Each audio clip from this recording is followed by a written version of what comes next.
Yo, what's going on YouTube? It's DLloyd and we are here, you guys. It is our bye week, so a quick video. I should be having an actual gameplay video out later in the day, but we're going to be looking at stats, we're going to be looking at standings, and I also have a small trade later on in the video that we're going to be looking at. But first, you've seen our injuries. Still only the two injuries with Landry and of course Dion Lewis, who is almost finally back.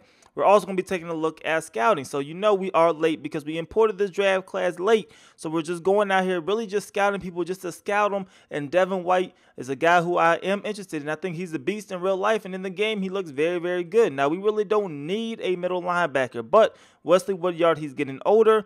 And if we could get him, we'll probably take him. Now, our plan probably with our round one pick, we'll probably be drafting best available. I looked at our position needs.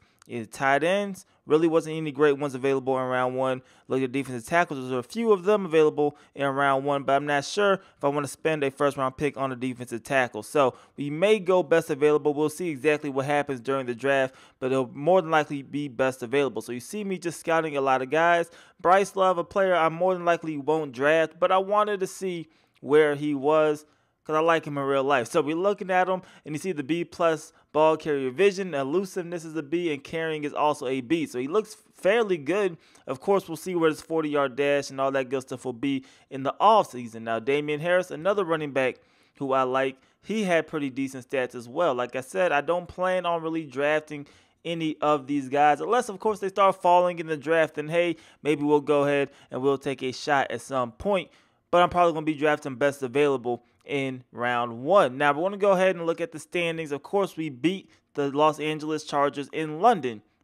So we're back above 500 with a 4-3 record. But when you take a look at the rest of the AFC South, nobody else has an above 500 record, which is great. The Jacksonville Jaguars are 3-4. The Houston Texans are 3-4. Those are the two teams we are, of course, competing with, because the Colts are pretty much eliminated. Unless they go on a crazy run at 1-6 right now, they're pretty much eliminated for playoff contention, at least winning the division. As for team stats, we're looking at our offense, total offense. We'll see where we are. We're kind of in the middle of the pack, maybe the lower middle, but still in the middle of the pack when it comes to total offensive yards. Passing yards, we're second to last, and we have been struggling, but our offense looks like things may be getting going, especially after that Chargers game. We changed up playbooks. Hopefully, we are now going to start, playing a little bit better on a week-to-week basis. Points per game, 21 points per game that we are averaging. Still in the middle, but still on the back end of the NFL. When we take a look at our defense, now our defense has been playing outstanding this year, and it shows. Only giving up the third least amount of yardage. So defense is really, really good. So far, ranked 3. Can't really complain with that. Pass defense, not the best, but we're still not the worst. We're still in the top echelon of defenses when it comes to defending the pass. Now, we are the #1 team by a lot when it comes to stopping the run. Almost 100 yards allowed less than the second highest team. So that is definitely a good thing. Points allowed, we're also among one of the best teams in the NFL, only giving up 119 points. And our defense has really shown out this season. It's mainly our offense that has been struggling. Fumble recoveries, we really don't have a lot of fumble recoveries, only 2. We fumble the ball a lot, but only 2 fumble recoveries. But interceptions, we have 16, of course. Our secondary, very, very solid. We spend a lot of money on our secondary, but they've been having a pretty decent season. Now, looking at the individual stats for our team, and then we'll look at the actual NFL season leaders. Marcus Mariota, a okay year, I would say, somewhat the same as last year in real life. We had 13 TDs and 15 picks. Really not that great. Derrick Henry, surprisingly, averaging 4 yards per carry, 483 yards. Of course, he did have an 80-yarder early on in the season, but he is showing up late as of late. Delanie Walker, he is leading us in targets, which is also predictable. He's our highest-rated player on our team. As for defensive leaders, Wesley Woodyard, our starting middle linebacker, 33 solos, 56 total tackles. That's 20 more tackles than Rashaan Evans, our rookie middle linebacker, who has 36. So that is pretty good as well. We're going to go ahead and take a look at who is leading us in interceptions, and it is Adoree Jackson with 4 picks so far on the season, and we're only through week 8. Jonathan Cyprien has 3 interceptions. Kevin Byard, 2. Harold Landry had 2. Both of those came in the same game. And then our rookie Rashaan Evans also has 1 interception. Now looking at the season leaders, in the league so far. Phillip Rivers with 2,100 yards passing. We take a look at touchdowns. That goes to Tom Brady with 20 touchdowns, 9 interceptions. Phillip Rivers, 16 touchdowns. Carson Wentz, 16. And then you had Aaron Rodgers also with 16 touchdown passes this season. We're not really high on that list, only with 9. 9 touchdowns, 11 picks. Like I said, hopefully this new playbook in our offense kind of gelling as of right now. Play calling getting a little bit better. Hopefully that does improve. But we have thrown the most interceptions so far this season with 11. Blake Bortles not far behind us with 10. And then Tom Brady still not far behind us with 9 interceptions thrown so far this season. As for the rushing leader, that is Ezekiel Elliott, followed by Kareem Hunt and then David Johnson. All 3 of those running backs have over 500 yards. But Derrick Henry is sitting at 5 right now with 483. He went off last game. That definitely helped him.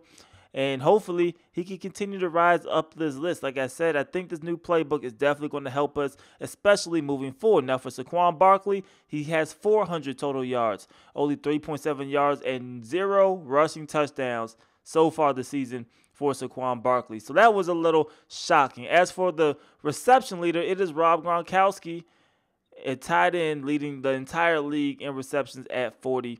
I'm trying to find our guy. Of course, we're at 25 or 24, I believe. We're really nowhere on this list. Josh Gordon has 34 receptions so far this season, which was also interesting. And Nelson Aguilar is leading everybody in receiving yards with 534. As for touchdowns, that goes to Devontae Adams so far this season with 8, followed by Golden Tate with 6 touchdowns so far this season. Now, looking at the defensive leaders, 71 total tackles by Brandon Marshall, 48 solos. He is leading the entire league in tackles. So we're not too far behind, about 15 or so tackles behind him. Tackles for a loss, though, that goes to Wesley Woodyard with 15.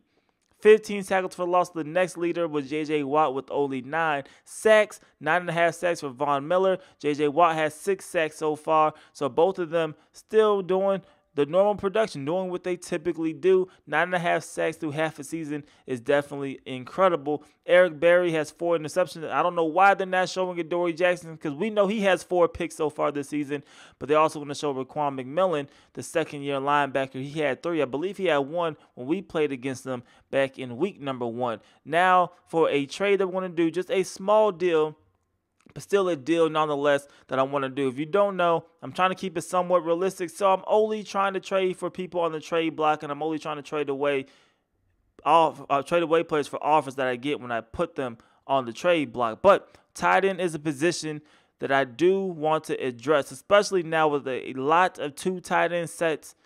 We want another tight end. So we're going to offer Wilson, who is our second string defensive tackle. They're going to take it. So we bring in Tyler Higbee, who's a young tight end, 77 overall, and I'll show you why essentially we made this deal. So when you look at Higbee, I like him. He's young. But we do have Jonnu Smith. A lot of you guys are saying, why isn't he playing? I want him to be our number 1 guy in the future. 85 speed, 81 catching, which is decent. But the red flag is at 53 running block. When I go 2 tight end sets, I typically want that second tight end to be able to block, because he's going to be out there on those stretch plays. I want him to block. So Tyler Higbee, you look at it, he has higher catching at 83 as opposed to 81. He is slower with 80 speed as opposed to 85, but his run block is a 74. So a 21-point differential between that. And for what we had to give up, I thought that was a great move to be able to get Tyler Higbee for a player that has not seen the field at all this season. Like I said, I want Higbee to be the number 2 guy. If Delanie Walker leaves, I'm still planning on franchise tagging Delanie Walker. But if he ends up leaving or retiring simply, Smith may be the number 1 tight end just because he's a little bit faster. I like that for route running purposes and things like that. But Higbee, I think, will have a nice role on this team. Of course, tight ends haven't really jumped out, but maybe there is one that I could find, a diamond in the rough that I can draft, who could be the number 1 tight end. But those are essentially the plans right now. But our roster looks good. I think the main thing was our playbook, and it sounds crazy, but when we changed the playbook, our offense gelled a whole lot better. You see the tough upcoming schedule we have. We take on the Cowboys, then the Patriots, That's going to be a tough 2 games, but then things get a little bit easier with the Colts than the Houston Texans. And I believe the Jets are after that as well. So we'll see what happens. We're still battling, but we're currently on top of the division. Everything should be good to go. But these are the trades we're going to have. This week is trade deadline. No more trades for the remainder of the season. But I think Tyler Higbee could be a sneaky guy who could help out our run game a lot. But that is everything I have for this video. Like I said, I should be having later on in the day an actual gameplay video against the Dallas Cowboys. That should be posted up later in the day after this video. But you guys let me know what you guys think of our trade of Tyler Higbee.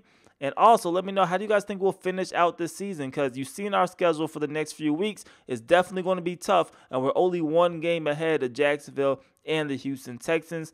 But, of course, we have to play both of those teams at least one more time. So let me know how you guys feel about that in the comment section below. As always, I definitely hope you guys did enjoy it. If you did, please go ahead, leave this video a like. It helps me out a lot. And subscribe if you haven't already. It's your boy D Lloyd. I'm see y'all next time.